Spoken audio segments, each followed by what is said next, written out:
बच्चों, गणेश जी विद्या के देवता हैं। अध्ययन प्रारंभ करने से पूर्व हमें उनका स्मरण करना चाहिए। इससे पढ़ाई में होने वाली सारी कठिनाइयां दूर होती हैं। गणेश जी की कहानी आज मैं आपको धार्मिक बात के बारे में बताने जा रहा हूं, जिसको जानना आपके लिए बहुत ही जरूरी है, ताकि आप भी श्री गणेश जी के बारे में कुछ बातें जाना सके और उनकी महिमा को भी जान पाए। चलते हैं हम अपनी कहानी गाथा की ओर, जो कि इस प्रकार है। आज मैं आपको भगवान श्री गणेश जी से रूबरू कराऊंगे, क्योंकि सभी कामों को करने से पहले भगवान श्री गणेश जी का नाम ही लेना चाहिए। अब हम गणेश जी की बात को बताते हैं। एक नगर में कोस्था नामक का एक राक्षस था। उसके पास बहुत बड़ी सेना थी। कोई भी उसे पराजित नहीं कर पाता था। वह देवी देवताओं को बहुत कष्ट देता था। वह अर्षि मुनियों के यज्ञ तप में निरंतर बाधा डालता रहता था।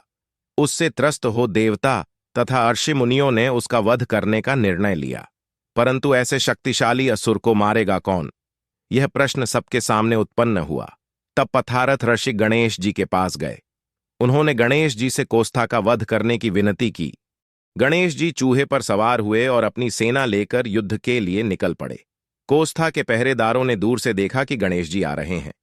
उन्होंने यह कोस्था को बताया। कोस्था को उसके साथ कोई युद्ध करने आ रहा है। यह सुनकर बड़ा आश्चर्य हुआ। गणेश जी जैसा छोटा सा बालक मुझसे युद्ध करेगा, यह सोचकर उसे हंसी आ गई। इतने में गणेश जी उसके सामने आकर खड़े हो गए। उन्होंने कोस्था को युद्ध के लिए ललकारा।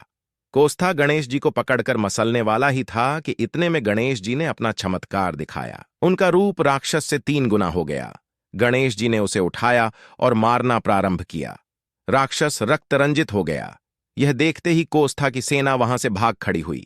कोस्था के लाल रक्त से गणेश जी की देह भींग गई।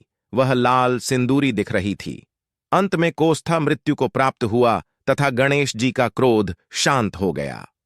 शक्तिशाली कोस्था पर बाल गणेश जी ने विजय प्राप्त की। यह देखकर सभी देवताओं ने गणेश जी की जय जयकार की। वहीं दूसरी ओर एक राक्षस था, जिसका नाम भस्मासुर नाम का दुष्ट राक्षस था। वह भी कोस्था जैसे सभी को कष्ट देता था। भस्मासुर मुंह से आग उगलता था। उसकी दृष्टि के सामने जो भी आता था उसे वह जला डालता था।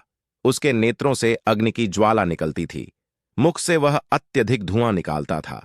सभी को उससे बहुत भय लगता था। भस्मासुर ने ऐसे अनेक जंगल जला डाले थे। वह खेत की फसल, पशु पक्षी, मनुष्य सबको जलाकर राख कर देता था। अनेक राक्षसों को गणेश जी ने मार डाला है। यह भस्मासुर को झांत था। उसे गणेश जी से प्रतिशोध लेना था। गणेश जी का वध करना था।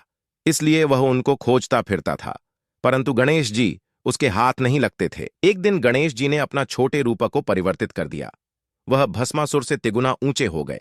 यह देखते ही राक्षस भयभीत हो गया। श्री गणेश जी ने उस राक्षस को हाथ में उठाया और खा लिया।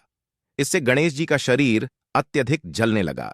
इस जलन को अल्प करने के लिए सभी देवताओं ने एवं अर्षि मुनियों ने उनको दूब अर्पण की। दूब से जलन मिट गई और गणेश जी की जलन शांत हो गई। आगे चलकर गणेश जी ने विघ्नासुर नामक के राक्षस का भी वध किया। इसलिए उन्हें विघ्नेश्वर कहा जाता है। बच्चों, गणेश जी विद्या के देवता हैं। अध्ययन प्रारंभ करने से पूर्व हमें उनका स्मरण करना चाहिए। इससे पढ़ाई में होने वाली सारी कठिनाइयां दूर होती हैं तथा पढ़ाई में सहायता मिलती रहेगी। तो दोस्तों, इसलिए ही कहा जाता है कि श्री गणेश जी की महिमा को कोई भी नहीं जान पाता है।